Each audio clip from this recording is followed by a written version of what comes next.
Good evening, ladies and gentlemen, and welcome back to my channel. If you're new to the channel, I'm Stu Griff. Here we talk about baseball, football, and Call of Duty. Thank you all so much for joining me on this amazing journey to become a bigger YouTuber. And thank you all so much to my recurring supporters for the support and views on the last couple of videos. It means so much to me that you guys are enjoying the video, you guys are liking it, you guys are viewing it through and through.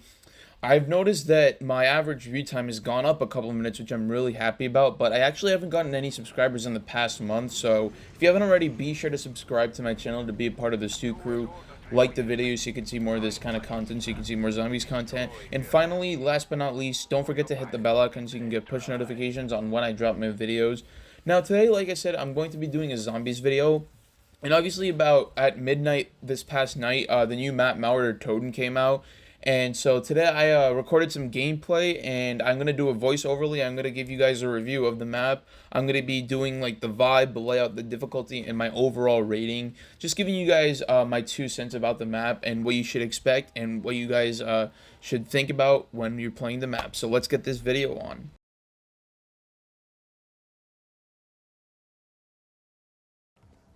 Alright, so first things first, we're going to be starting off with the vibe of the map, and this is pretty self-explanatory. I really enjoyed the vibe of the map when I first jumped into Toten.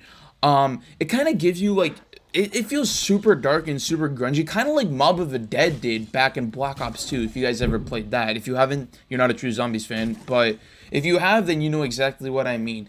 This map, it just gives off such dark, such grungy vibes that it's kind of like what Mob of the Dead and Alcatraz gave off. It's like super undergroundy, and there's like not very much lighting, so there's like a lot of like cells. It kind of feels super confined, kind of like Mob of the Dead did. And obviously, Mob of the Dead is based off of Alcatraz, which is a prison, so it makes complete and total sense.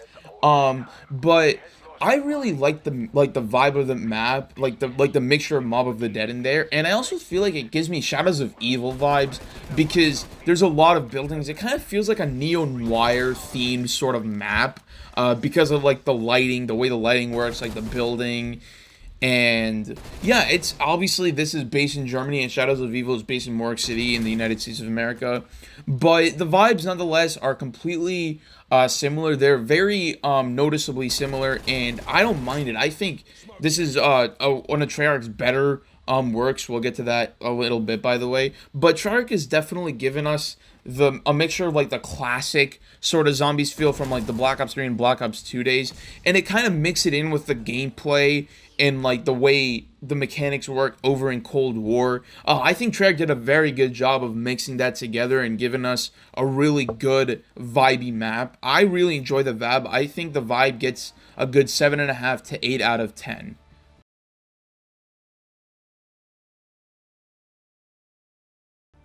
Alright, so now moving on to the layout of the map. I'm not really a big fan of how Treyarch mapped this mapped Toten now, just because it's a very confined area. There's really no place to like train, no open space. The only thing remotely close to an open space in the map is like right by the jug area, right by the stairs leading into the underground part of the map, leading to the train platform, obviously. And other than that, no real space to train. You kind of just have to run like back and forth lines.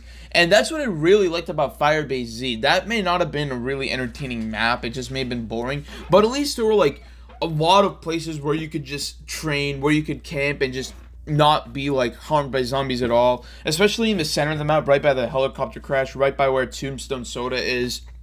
I will get to perks in a second, by the way, but you can run around the helicopter and just make sure like the zombies are behind you, and obviously it's going to be really easy to kill them, really easy to rack up those points.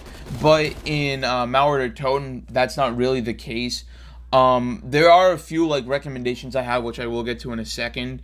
And another thing is the perks. Like the perks aren't like too hard to find, but because of like the tough layout of the map, like the way it's like confined and like kind of like the hallways and stuff like very restrictive, perks are a bit difficult to find. But once you find them, they're like relatively easy to memorize. It did take me a while to like find some perks, but once I found them, I could like run to them really quickly and just make sure I get them. Like Jug, like I said, is right by the platform. The train platform stair is like in the center of the map. Speed Coal is kind of like near spawn, so is Quick Revive.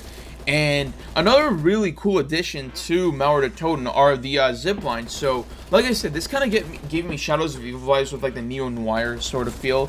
And the transportation is no different. Obviously in Shadows of Evil, you have like the tram. You took the rails from like the Footlight District to the Waterfront District from like Spawn and all that cool stuff. And it's kind of like the same thing here. You can use the zip lines to like get to like parts where you couldn't walk to. That makes it a lot more accessible. That's what I really like about Malware to Toten. It's a very accessible map. Like you can access the restricted areas easily, but they're restricted, period. Like you can't get around that. Like there's like no way to get like open spaces. And I really like where they like put Pack-a-Punch. Pack-a-Punch isn't kind of like in its own separate area. Pack-a-Punch is kind of like in the center area, like I said. So if you're like getting hurt and you have to like pave a way to Juggernog, Pack-a-Punch is like right down the street from Juggernog, which I really enjoy.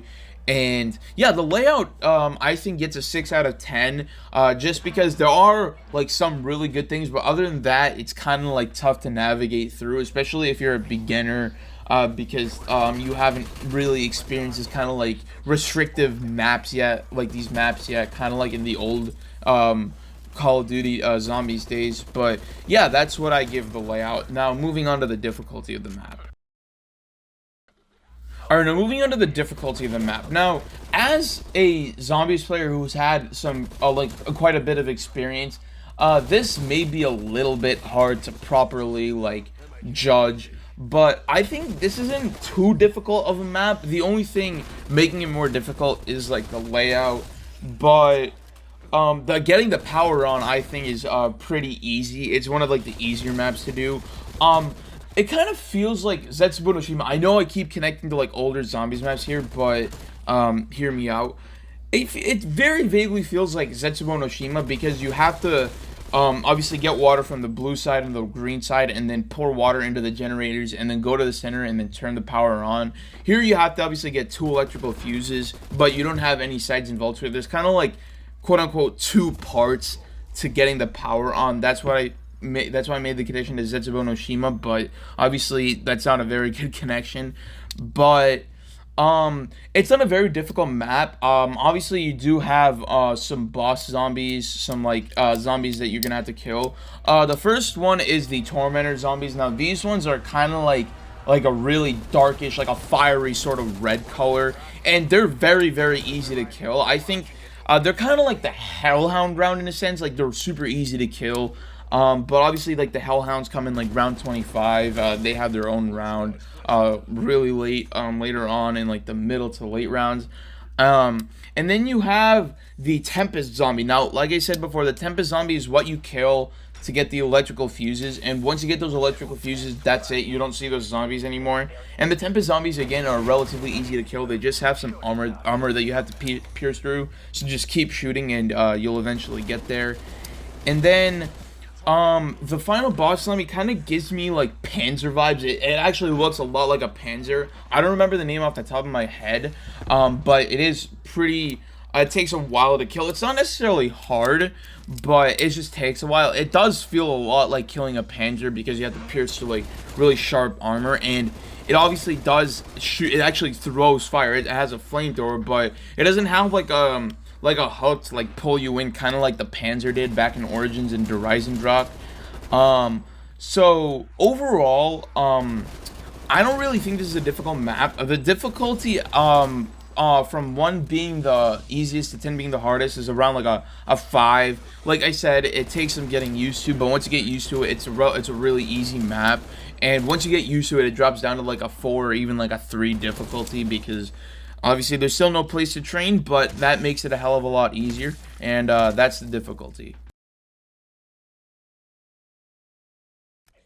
Alright, now I'm going to be giving you guys some recommendations so that you guys can get better at Malware Toten. My first recommendation is the type of weapon you run for this map. I recommend using an SMG or a shotgun. I am using an assault rifle in the gameplay, as you can see. I'm using the M4, but just because I love the M4 so much, that's an exception. But ARs generally aren't too good, just because even though they do really high damage, they may be good for like the boss zombies, but they're not very mobile compared to shotguns and SMGs. And because shotguns and SMGs are so mobile, you can just use them to your advantage in the confined parts of Malware Toten. And they have a higher rate of fire, so that compensates for their lower damage. And shotguns obviously have very high damage. They kill very quickly once you pack-a-punch them to like tier 2 and tier 3. And as for the field upgrade, I really highly recommend using Frost Blast, just because it takes 1 time to charge if you want to use 3 blasts. So if you want to get 3 blasts, you have to charge it 1 time as long as you're maxed out to tier 5. And that has definitely gotten me out of sticky situations. That really helps, just because this is such a confined area. If you were on like an open map like Firebase, like especially in the center of Firebase, it wouldn't really be necessary. It would just help for like clearing paths and like reviving teammates. But in Malware Toten, I think it is an absolute must, just because it got me out of like countless sticky situations the first time I ever played this with my friend. And Frost Blast is definitely one of my probably my favorite field upgrade. So that's pretty much what I would run. And obviously for perks, you can get whatever perks you want. I recommend running Jug and Speed Cola, like the typical perks that you would run in Cold War.